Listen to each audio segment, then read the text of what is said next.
So hey guys, welcome back in this fresh course of Python programming language. और आज हम लोग बात करने वाले हैं वेरिएबल्स के बारे में। पाइथन के अंदर वेरिएबल्स क्या होते हैं, कैसे क्रिएट किए जाते हैं, कैसे यूज़ किए जाते हैं, ये सब चीज़ें हम लोग इस वीडियो के अंदर बात करने वाले हैं। ये वीडियो देखने के बाद वेरिएबल के रिगार्डिंग आपके जितने डाउट्स हैं वो ऑलमोस्ट आई होप सो सारे क्लियर हो जाएंगे। और अगर कुछ बचते हैं तो आप लोग मेरे को कमेंट सेक्शन में कमेंट डाउन कर सकते हैं। तो चलिए शुरू करते हैं हमारा आज का वीडियो। तो सबसे पहले बात करते हैं वेरिएबल्स इन पाइथन। वेरिएबल्स होते क्या हैं? वेरिएबल्स बेसिकली कंटेनर्स होते हैं डेटा वैल्यूज को स्टोर करने के लिए। फॉर एग्जाम्पल, आपको मैं एक एग्जाम्पल के साथ समझाता हूँ। आपकी किचन के अंदर डिफरेंट डिफरेंट बॉक्सेस रखे होते हैं जिसमें डिफरेंट डिफरेंट स्पाइसेस रखे होते हैं, ठीक है। तो हर एक बॉक्स के ऊपर एक नाम पड़ा होता है, एक चिट लगी होती है, एक स्लिप लगी होती है, जिसके ऊपर लिखा होता है कि इस बॉक्स के अंदर कौन सा पर्टिकुलर स्पाइस है। फॉर एग्जाम्पल, किसी बॉक्स के ऊपर लिखा होगा हल्दी, किसी बॉक्स के ऊपर लिखा होगा मिर्च, किसी बॉक्स के ऊपर लिखा होगा नमक। तो इस तरीके से डिफरेंट डिफरेंट बॉक्सेस होंगे जिनके ऊपर डिफरेंट डिफरेंट स्लिप्स लगे होंगे और उन बॉक्सेस के अंदर डिफरेंट डिफरेंट स्पाइसेस होंगे। इस तरीके से ही वेरिएबल्स होते हैं। वेरिएबल्स खाली कंटेनर्स होते हैं, वो खाली बॉक्सेस होते हैं जिनके अंदर कुछ वैल्यूज स्टोर होती है और जिनका कोई नाम होता है, ठीक है। आई होप सो आपको वेरिएबल्स का कॉन्सेप्ट क्लियर हो गया होगा। अब लोग बात करते हैं कि दूसरे प्रोग्रामिंग लैंग्वेजेस की तरह, जैसे कि अगर आप लोगों में से आई होप सो कुछ लोगों ने और भी लैंग्वेजेस पढ़े होंगे, और भी प्रोग्रामिंग लैंग्वेजेस पढ़े होंगे, जैसे C as C plus plus. उनमें वेरिएबल्स को डिक्लेयर करने के लिए आपको कुछ कमांड देने पड़ते हैं, कुछ सिंटेक्स लिखना पड़ता है। लेकिन यहाँ पे आपको वेरिएबल डिक्लेयर करने के लिए कोई कमांड देने की जरूरत नहीं है। आपको सिंपली जैसे ही आप एक वेरिएबल लिखेंगे, कोई एक वेरिएबल को कोई वैल्यू असाइन करेंगे, वैसे ही आपका वेरिएबल क्रिएट हो जाएगा। मैंने लिखा भी है यहाँ पे, a variable is created the moment you assign a value to it. जैसे ही आप किसी भी वेरिएबल को वैल्यू असाइन कर दोगे, आपका वेरिएबल क्रिएट हो जाएगा। अगर पाइथन आपका पहला लैंग्वेज है तो मैं समझ सकता हूँ कि आपको मे बी ये लाइन समझ में नहीं आई होगी। लेकिन अगर आपका पाइथन पहला लैंग्वेज नहीं है, आपने कोई और लैंग्वेजेस भी पढ़े हैं, तो आपको पता होगा कि वहां पे वेरिएबल डिक्लेयर करते वक्त कोई सिंटेक्स लिखना पड़ता है या फिर कोई कमांड देनी पड़ती है। अब बात करते हैं, हम एक एग्जांपल के थ्रू हम लोग समझ लेते हैं कि एक्चुअल में मैं क्या कहना चाह रहा हूं। मैंने कहा a इक्वल्स टू 10। ए नाम का मैंने एक वेरिएबल बनाया जिसमें मैंने एक वैल्यू असाइन करी 10। तो यहाँ पे इसका मतलब क्या है कि यहाँ पे आप लोगों को ना तो कोई इंट लगाने की जरूरत है, ना तो आपको ये डिक्लेयर करने की जरूरत है कि ये वेरिएबल किस टाइप का है। ये ऑटोमेटिकली आपके इनपुट के बेसिस पर, आपके वैल्यू के बेसिस पर ये आपके वेरिएबल को उसी टाइप का जो वैल्यू है वो असाइन कर देगा। फॉर एग्जाम्पल मैं बात करूँ a इक्वल्स टू 10, तो 10 क्या है? एक इंटीजर टाइप वैल्यू है। तो a आपका एक इंटीजर टाइप वेरिएबल है, इंटीजर डेटा टाइप का वेरिएबल है, ठीक है। मैंने लिखा b इक्वल्स टू प्रभात ठाकुर, और ये मैंने लिखा है डबल, और ये मैंने लगाया डबल इन्वर्टेड कोमास के अंदर।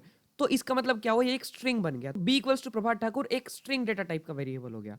तो इस तरीके से आपके वेरिएबल्स काम करते हैं पाइथन के अंदर। यहाँ पे आपको ना तो कोई भी कमांड देने की जरूरत पड़ती कोई भी वेरिएबल असाइन करते वक्त, ना पहले से आपको ये बताना पड़ता कि ये वेरिएबल इस टाइप का होने वाला है। सिंपल आपको कोई वैल्यू असाइन करनी है और वो वैल्यू ऑटोमेटिकली अपने डेटा टाइप के बेसिस पे आपके वेरिएबल के अंदर स्टोर हो जाएगी। नेक्स्ट हम लोग बात करते हैं कि वेरिएबल्स डिक्लेयर करते वक्त, वेरिएबल्स के नाम लिखते वक्त आपको कुछ चीज़ों का ध्यान रखना पड़ता है, और वो चीज़ें कुछ इस टाइप से हैं।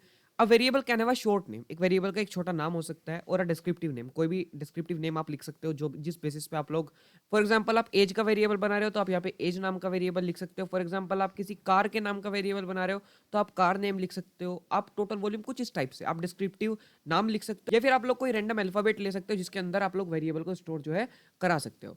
अब कुछ रूल्स हैं पाइथन के अंदर वेरिएबल को डिक्लेयर करने के लिए। ये रूल्स मोस्टली हर लैंग्वेजेस के अंदर होते हैं जब आप वेरिएबल्स को डिक्लेयर करते हो।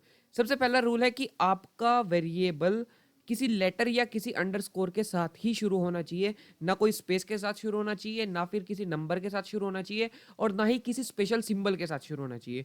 आपका वेरिएबल का नाम सिर्फ और सिर्फ या तो किसी लेटर के साथ शुरू हो सकता है या फिर किसी अंडरस्कोर के साथ ही शुरू किया जा सकता है। ये देखिए यहाँ पे भी लिखा है, a variable name can not start with a number.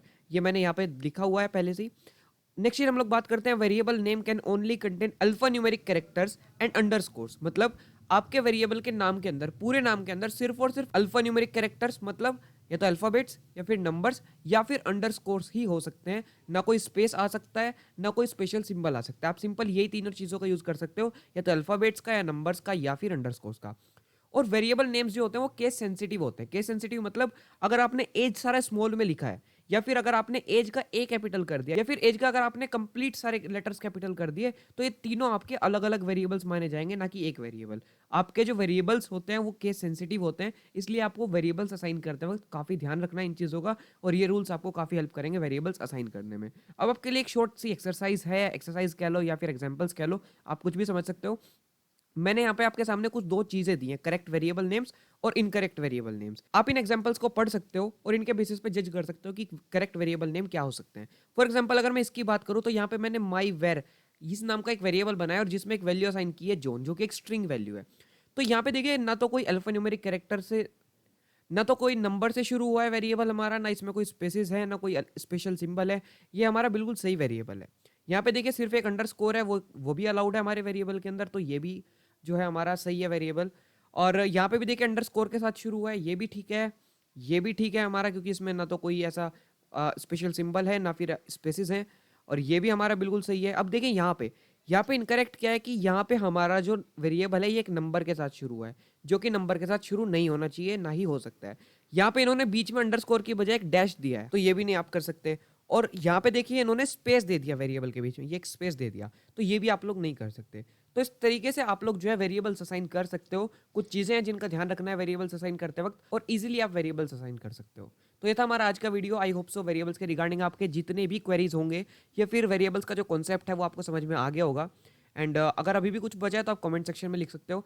Thanks for watching the video. Share this playlist with your friends and classmates so that they can get to know about variables in Python and Python programming language.